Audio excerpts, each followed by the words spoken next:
નમસ્કાર મિત્રો, આજના વિડીયોમાં આપણે જોઈશું કે આપણા વિસ્તારમાં જો કોઈ દુકાન આવતી હોય તો આ દુકાનને આપણે કઈ રીતે ઓનલાઈન HLO એપ્લિકેશનમાં બતાવવાની છે। અહીં સૌથી પહેલાં આપણે જે ઘર યાદીની કામગીરીનો ડેટા કલેક્ટ કરવાનો છે તેના માટેનું પેજ ઓપન કરીશું। અહીં આપણે જે મકાન નંબર આવતો હોય આપણા દુકાન માટેનો તે મકાન નંબર અહીં એન્ટર કરીશું।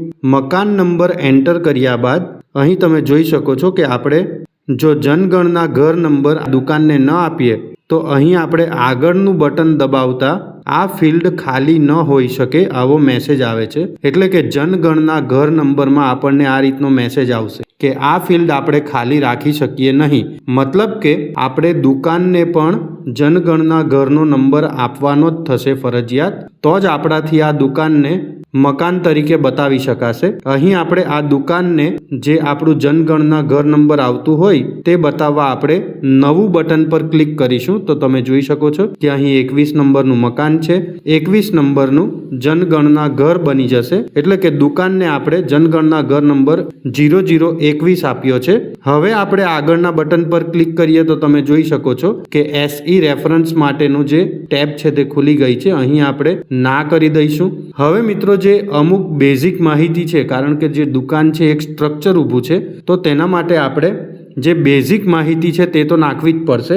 અહીં કોઈ વ્યક્તિની ગણતરી નથી થવાની, પણ બેઝિક માહિતી કે જે અત્યારે આપણી દુકાન બતાવી રહી છે, જેમાં આપણને દેખાઈ રહ્યું છે તો તે આપણે ભરીશું। અહીં આના માટે ભોંયતળિયું તો કાચી દુકાન છે તો અહીં હું માટીનું બતાવીશ।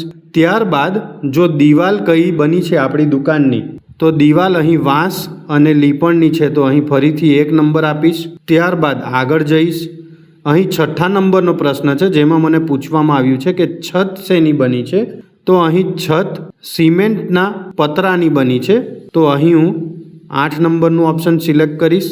હવે જ્યારે 7મો પ્રશ્ન આવશે તો અહીં હું રહેઠાણ સાથે અન્ય ઉપયોગ આ બતાવવાને બદલે દુકાન બતાવી દઈશ। તો અહીં આપણને ફરીથી પૂછશે કે આ દુકાનનો વાસ્તવિક ઉપયોગ દાખલ કરો, તો અહીં જે દુકાન હોય છે તે હું બતાવી દઈશ કે પરચુરણ વસ્તુની દુકાન છે તો અહીં હું વાસ્તવિક ઉપયોગ બતાવી દઈશ। હવે તમે જોઈ શકો છો અહીં આગળના તમામ પ્રશ્નો મારા 0 થઈ જશે, એટલે કે ઉપલબ્ધ નથી।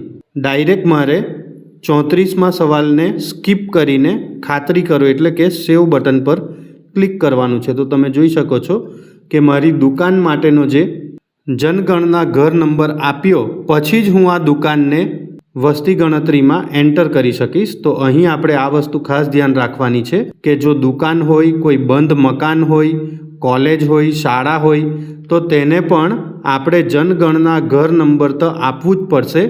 એના વગર આપણો ડેટા અહીં આ જે તે મકાન માટેનો એન્ટર થશે નહીં। So friends, that's for all. Thank you very much.